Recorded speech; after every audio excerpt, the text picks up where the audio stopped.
Jasvitha food garage. నేను మీ లక్ష్మి. ఈరోజు మనం రోజు ఇంట్లో తీసుకున్నటువంటి పాల నుండే స్వచ్ఛమైన నెయ్యిని ఎలా తయారు చేసుకోవాలో చూద్దాం.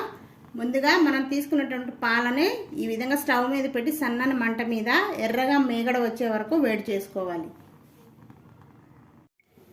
ఈ విధంగా మనం కాచిన పాలని ఫ్రిడ్జ్లో పెట్టి తెల్లవారుజామున ఈ విధంగా మేగడలు తీసి వేరే దాంట్లో వేసి పక్కన పెట్టుకోవాలి.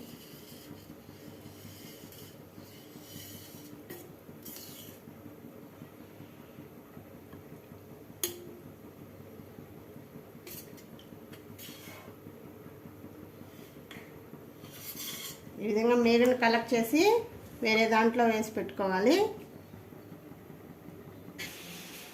ఈ విధంగా తీసి పెట్టుకున్న మేగడను, ఇది 2 వీక్స్ మేగడ, దీన్ని తీసి స్టవ్ మీద పెట్టి వేడి చేసుకోవాలి.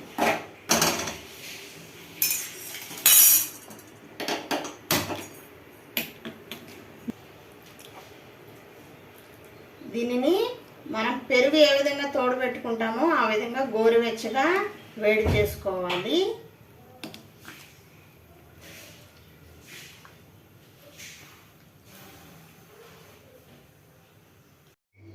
గోరువెచ్చగా వేడి చేసుకున్న మేగడలో 2 టేబుల్ స్పూన్ల పెరుగు వేసి కలిపి 6 గంటల పాటు బయట పెట్టుకోవాలి. 6 గంటల తర్వాత తీసి దీన్ని ఒక రాత్రంతా ఫ్రిడ్జ్లో పెట్టుకోవాలి. మనం రాత్రంతా ఫ్రిడ్జ్లో పెట్టుకున్న మేగడను ఒక మిక్సీ జార్లోకి వేసుకోవాలి.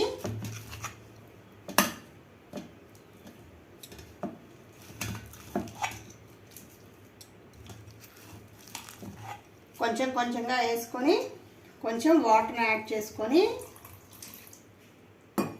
మిక్సీ పట్టుకోవాలి. ఈ విధంగా మనం మిక్సీ చేసుకోవాలి.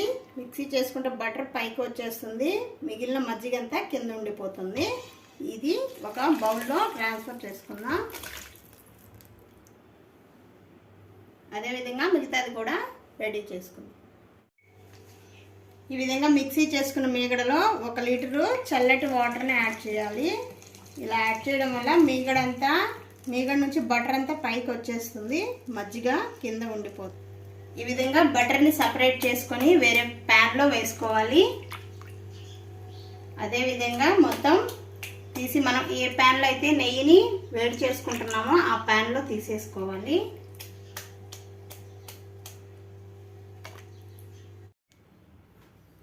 ఈ విధంగా మరొకసారి చల్లటి నీళ్లు పోసి శుభ్రంగా కడుక్కోవాలి.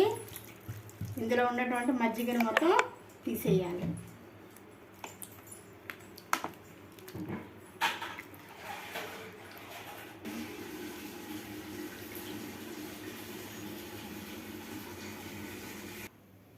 ఈ విధంగా మనం తీసుకున్నట్టు వెన్నని 1కి 2 సార్లు శుభ్రంగా కడుక్కొని ఇందులోని మజ్జిగను మొత్తం తీసేయాలి. ఈ విధంగా శుభ్రంగా చేసుకున్నటువంటి వెన్నని స్టవ్ మీద పెట్టుకొని 2 నుంచి 3 గంటల పాటు స్లో ఫ్లేమ్లో పెట్టుకొని వేడి చేసుకోవాలి. మనం బటర్ని 2 గంటల పాటు చక్కగా సిమ్లో పెట్టి వేడి చేసుకున్న నెయ్యి ఈ విధంగా పైకి వచ్చేస్తుంది. క్వాంటిటీని బట్టి మనం ఎక్కువ వెన్న తీసుకుంటే టైం ఎక్కువ పడుతుంది, తక్కువ అయితే కొంచెం తక్కువ సమయంలోనే మీకు నెయ్యి రెడీ అవుతుంది. ఈ విధంగా రెడీ చేసుకున్న నెయ్యిని ఒక బౌల్లోకి టీ స్ట్రైనర్ పెట్టి ఈ విధంగా చక్కగా స్ట్రెయిన్ చేసుకోవాలి.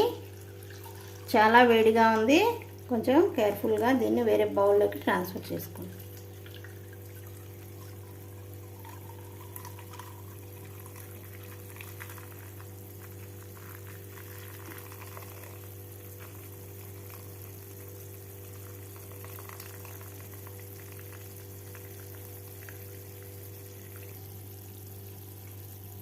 ఈ విధంగా మొత్తం మనం నెయ్యిని వేరే బౌల్లోకి వడకట్టేసుకున్నాము.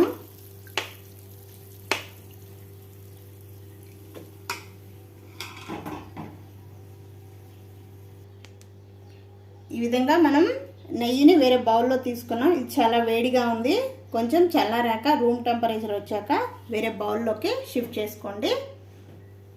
అదేవిధంగా నేను కలెక్ట్ చేసినటువంటి మీగడతో తయారు చేసినటువంటి 3 months ఘీ ఇది. చూడండి ఎంత బాగుందో.